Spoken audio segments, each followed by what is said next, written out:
بسم اللہ الرحمن الرحیم۔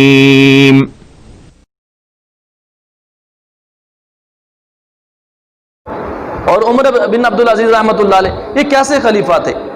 ان کا ایک واقعہ ہے، انہوں نے عراق کا گورنر عبدالحمید نامی شخص کو بنایا تھا۔ عبدالحمید نامی عمر بن عبدالعزیز رحمۃ اللہ علیہ نے عراق کا گورنر عبدالحمید نامی شخص کو بنایا تھا۔ اب عبدالحمید عراق کا گورنر ہے، یہ عمر بن عبدالعزیز رحمۃ اللہ علیہ کو خط لکھتا ہے، امیر المؤمنین میں نے اپنے سارے صوبے کا بجٹ جمع کیا اور سارے صوبے کے جہاں جہاں پر یہ بجٹ لگنا تھا میں نے وہاں پہ ضروریات پہ لگا دیا، لیکن اب کچھ پیسے بچ چکے ہیں، اب ان کا میں کیا کروں، میں رہنمائی فرمائیں۔ عبدالعزیز رحمۃ اللہ علیہ نے خط لکھا کہ اے عبدالحمید، آپ ایسا کرو کہ جو آپ کے علاقے کے اندر لوگ جو قرض خواہ ہیں، جتنے بھی لوگ مقروض ہیں،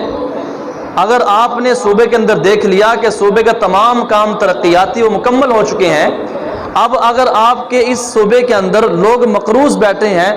تو اس حکومتی بیت المال سے ان کا قرض ادا کیا جائے، اور اس بات کا خیال کیا جائے کہ آیا وہ قرض ادا کرنے کی پوزیشن میں ہے کہ نہیں ہے۔ اگر وہ پوزیشن میں ہے تو ان کا قرض ادا نہ کیا جائے، اگر وہ پوزیشن میں نہیں ہے کہ بھئی قرض ادا نہیں کر سکتے تو ان کا حکومت کی طرف سے بیت المال سے قرض ادا کر دیا جائے۔ تو جب یہ گورنر عراق کے پاس یہ خط پہنچا تو پھر جواب میں خط میں لکھ دیا، امیر المؤمنین میں نے یہ کام کر دیا، میں نے یہ جانچ پڑتال کر کے اور قرض خواہوں کو قرض میں نے دے دیا، پھر بھی رقم بچی ہوئی ہے۔ تو امیر المؤمنین نے فرمایا اب ایسا کرو کہ آپ کے صوبے کے اندر جتنے نوجوان لڑکیاں اور لڑکے بغیر شادی شدہ بیٹھے ہیں اور وہ اس وجہ سے شادی ان کی نہیں ہو رہی کہ ان کے پاس نان نفقہ نہیں ہے، ان کے پاس پیسے نہیں ہیں، ان کے پاس مال و دولت نہیں ہے، ان کی شادی آپ کروا دو بیت المال کی طرف سے۔ تو گورنر عراق نے پھر خط لکھ کے بھیجا، امیر المؤمنین یہ کام بھی کر چکا ہوں، یہ کام بھی میں نے کر لیا ہے، یعنی جانچ پڑتال کر کے جو لڑکے اور لڑکیاں جن کی شادی مال کی وجہ سے نہیں ہو رہی تھی، نان نفقہ کی وجہ سے نہیں ہو رہی تھی، حالات کے پیش نظر نہیں ہو رہی تھی، میں نے ان کا جانچ پڑتال کر کے میں نے یہ کام کر لیا۔ امیر المؤمنین فرمانے لگے اچھا اب ایسا کرو کہ جو لوگ اپنی بیویوں کا مہر ادا نہیں کر پا سکے، یعنی ان کے پاس اتنی گنجائش نہیں ہے کہ اپنی بیویوں کا مہر ادا کریں اور وہ اس پوزیشن میں بھی نہیں ہے، تو ان کا بیت المال میں سے حکومت کی طرف سے ان کا مہر ادا کر دیا جائے، کیونکہ یہ بھی قرض ہے، ان کا مہر ادا کر دیا جائے۔ پھر گورنر عراق نے خط لکھا، امیر المؤمنین میں نے یہ کام بھی کر دیا، میں نے یہ کام بھی کر لیا۔ تو جب یہ مہر کی بات آئی تو میرے ذہن میں کچھ بات آئی، میں نے کہا وہ بات اگر کریں اس واقعے سے تھوڑی سی ہٹ کر، یہ کہ ہمارے معاشرے کے اندر جس وقت نکاح ہوتا ہے تو مہر کے دو طریقے ہیں، ایک تو مہر معجل ہے اور ایک مؤجل ہے، یعنی ایک فوراً ہی ادا کرنا، جب مولوی صاحب نکاح پڑھا دے فوراً بھائی نکال کے جتنا 10,000 5,000 مہر ہے وہ اس کو ادا کر دیا، اور ایک یہ کہ مؤجل یعنی ادھار، ٹھیک ہے مولوی صاحب ہم بعد میں ادا کر دیں گے، یہ ہماری آپس کی بات ہے، ٹھیک ہے بھائی آپ ادا کر دو، لیکن وہ بعد میں ادا نہیں کرتے، بھائی گھر آ کے بیگم بھی کہتی ہے کوئی بات نہیں ہے میرا آپ کا مال ایک ہی ہے، لیکن یہ بات نہیں کرنی کہ وہ کہہ رہی کہ میرا آپ کا مال ایک ہی ہے، ٹھیک ہے ایک ہی مال ہے لیکن یہ مہر ادا کرنا ضروری ہے، واجب ہے انسان اس کو پکڑائے بھائی، یا اپنے پیسے پکڑ اپنے ہاتھ میں، آپ اپنے جس کو مرضی کھلا جس کو مرضی دے، اللہ کے راستے میں دے یا واپس مجھے کر دے، وہ اس کی الگ بات ہے، لیکن جب آپ پیسے پکڑاؤ گے نا تو واپس نہیں کرے گی، وہ بھائی اس کا مال ہے واپس نہیں کرے گی۔ تو ہمارے معاشرے کے اندر ہم نے اپنا کلچر بنا لیا تین چیزوں کو، اپنا کلچر بنا لیا ہم نے تین چیزوں کو، ایک تو یہ کبھی مہر نہیں ادا کرنا، کتنے لوگ ہیں جو مہر نہیں ادا کرتے، اور پھر دوسرا بہنوں کو حصہ نہیں دینا، یہ بھی عام ہے ہمارے معاشرے کے اندر۔ تیسرا کلچر ہم نے اس بات کو بنا لیا اپنی بیٹی کو میراث نہیں دینی، اب یہ تین چیزیں ایسی نازک ہیں کہ اگر انسان ان تینوں چیزوں کو نہیں کرے گا تو بہت بڑا اللہ کے ہاں مجرم بن رہا ہے، اور ہم اس بات کو بالکل نہیں کرتے۔ اچھا اگر ہماری کوئی بہن یا کوئی بیٹی آ جائے نا اپنا حصہ لینے کے لیے، تو کیا کہتے ہیں بھائی؟ حصہ منگن آئیے، اگوں ساڑھے گھر نہیں آنا، اگوں ساڑھے گھر نہیں آنا، یعنی یہ بات کہہ کر پھر اس کو حصہ دیتے ہیں۔ اور بھائی اس کا حصہ ہے، اس کے اوپر ضروری ہے وہ مانگے یا تم ویسے دے دو؟ شرافت تو انسان کی یہ ہے کہ جب اس کی بہن بیٹی کی شادی ہو تو فوراً اس کا سامان، اس کی چیزیں وہ دے دے۔ اب بعض کہتے ہیں جی ہم نے 3 لاکھ روپیہ 5 لاکھ روپے اپنی بیٹی کی شادی پہ خرچ کیا تو گویا کہ ہم نے حصہ دے دیا۔ بھائی یہ اس کا حصہ نہیں ہے، یہ تو اپنی طرف سے آپ نے اضافی اس کو تحفہ دیا، یہ حصے میں شامل نہیں ہے۔ آپ نے 4 لاکھ کا زیور بنا دیا اور 3 لاکھ کا سامان بنا دیا اور 50,000 کا اس کو میک اپ کا سامان، کپڑے مپڑے دے دیے، بھائی یہ چیز اس میں شامل نہیں ہے۔ جو جائیداد آپ کے پاس ہے اس میں وہ برابر کی شریک ہے، اس کو ضرور ملے گا اور دینا پڑے گا۔ تو یہ 3 چیزیں ہم نے کلچر بنا لی، ایک تو ہم مہر نہیں ادا کرنا،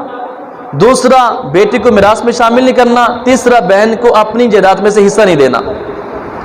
اور عمر بن عبدالعزیز کیا کہہ رہے ہیں کہ بھائی جن کا مہر ادا نہیں کیا تو ان کا حکومت کے بیت المال میں سے مہر ادا کرو۔ پھر چوتھا، جب خط کیا، خط آیا، عراق کے گورنر نے خط بھیجا، امیر المؤمنین میں نے مہر بھی لوگوں کے ادا کر دیے، میں نے یہ کام بھی کر لیا۔ اب چوتھا پھر امیر المؤمنین نے فرمایا اچھا آپ نے یہ کام کر دیے؟ فرمایا کہ جی ہاں میں نے کام کر لی۔ فرمایا کہ اب جو زمین پورے صوبے کے اندر بنجر پڑی ہے، جتنی زمین ہے بنجر پڑی ہے، اس ساری زمین کسانوں کو دے دو، ان کے شیڈ بنا دو، فارم بنا دو ان کے، اور جو ذمہ دار ہیں کسان ہیں ان کو بیت المال سے قرض دے دو، آسان قسطوں پہ قرض دے دو تاکہ وہ اپنا کام کاج کاروبار چلا سکے، سٹینڈ ہو جائیں۔ تو امیر المؤمنین نے پھر انہوں نے خط لکھا، امیر المؤمنین میں یہ کام بھی کر چکا ہوں لیکن پیسہ بجٹ اب بھی باقی ہے۔ اب ذہن میں سوال آتا ہے کہ گورنر عراق نے قرضے بھی دے دیے، مہر بھی ادا کر دیے، اور لڑکیوں کی شادی بھی کروا دی، اور پھر چوتھے نمبر پہ کسانوں کو قرضہ بھی دے دیا، بجٹ اب بھی باقی ہے۔ ذہن میں سوال آتا ہے کہ بجٹ اب بھی باقی ہے صوبے کا، آخر وہ کتنا بجٹ ہوگا؟ کروڑ، 2 کروڑ، 4 کروڑ، ارب خرب ہوگا؟ سمندر تو نہیں ہوگا، وہ محدود حد تک ہوگا۔ تو پھر یہاں پہ عمر بن عبدالعزیز کا ایک اور واقعہ سنیں گے تو آپ کو بات سمجھ میں آ جائے گی کہ صوبے کا بجٹ کیسے بچا ہوا تھا اور سارے صوبے والے کیسے فائدہ اٹھا رہے تھے۔ عمر بن عبدالعزیز رحمۃ اللہ علیہ ایک مرتبہ اپنے گھر آئے، کہنے لگے، اپنی بیگم کے پاس آئے، کہنے لگے کہ 1 درہم تیرے پاس ہے؟ 1 درہم؟ کہنے لگے امیر المؤمنین کیا ضرورت پیش آ گئی 1 درہم کی؟ امیر المؤمنین ہے وقت کے، میں کیا ضرورت پیش آ گئی؟ فرمایا کہ میں راستے میں آ رہا تھا تو میں نے دیکھا کہ انگور بڑے خوبصورت لگے ہیں، میرا دل چاہا کہ میں انگور کھا لوں، لیکن جب میں نے اپنی جیب میں دیکھا تو میرے پاس 1 درہم بھی نہیں تھا۔ تو بیگم آگے سے کہنے لگی امیر المؤمنین میری جیب میں کہاں سے پیسے آنے تھے؟ آپ پیسے دیتے تو میری جیب میں پیسے آتے نا، خامد آپ ہیں، بیوی میں ہوں، خامد پیسے دے گا نہیں تو بیوی کی جیب میں پیسے کہاں سے آئیں گے؟ تو میں کہ اچھا میں چاہتا شاید کہ آپ کے پاس کوئی پیسے پڑے ہوں۔ فرمایا کہ میرے پاس پیسے نہیں ہیں، دل چاہ رہا ہے امیر المؤمنین کا انگور کھانے کو لیکن وقت پیسے نہیں ہے، جیب اجازت نہیں دے رہی پیسے کھانے کا۔ تو بیوی نے پھر ایک بیویوں والی بات کہہ دی، کہنے لگی بڑے امیر المؤمنین بنے پھرتے ہیں، 1 درہم کا انگور لے کے نہیں کھا سکتے۔ یہ صرف بیوی بات کر سکتی ہے، ایسی باہر کا بندہ کوئی نہیں بات۔ کہنے لگی بڑے امیر المؤمنین بنے پھرتے ہیں، کہتے کہ بڑا تو مولوی بنا پھرتا ہے، 1 درہم کا 1 روپے کا تو لے کے انگور نہیں کھا سکتا۔ تو بیوی نے بیوی والی بات کر دی۔ تو فرمایا کہ بیگم صاحبہ یہ 1 درہم جو آپ کہہ رہی ہو یہ درہم نہیں ہے، بلکہ یہ ایک آگ کا شعلہ، آگ کا انگارہ ہے جو میں اپنے پیٹ میں ڈالوں گا حکومت کے پیسوں میں سے، بیت المال کے پیسوں میں سے، بیت المال میں سے اگر میں 1 درہم لے کے اپنے پیٹ میں ڈالوں گا، انگور لے کے کھاؤں گا تو یہ میں آگ کے شعلوں کو اپنے پیٹ کے اندر ڈال رہا ہوں۔ تو جس وقت گورنر اور امیر اور ہمارے ملک کا حکمران جب 1 روپے کو آگ کا انگارہ سمجھے گا تو پھر وہ پیسے نہیں کھائے گا، کرپشن نہیں کرے گا، حرام نہیں کھائے گا، پھر پورا ملک خوشحال ہو جائے گا۔ یہ عمر بن عبدالعزیز رحمۃ اللہ علیہ نے ایک مثال پیش کی ہے کہ ایسی حکومت کرو، ایسی خلافت کرو، ایسی امیری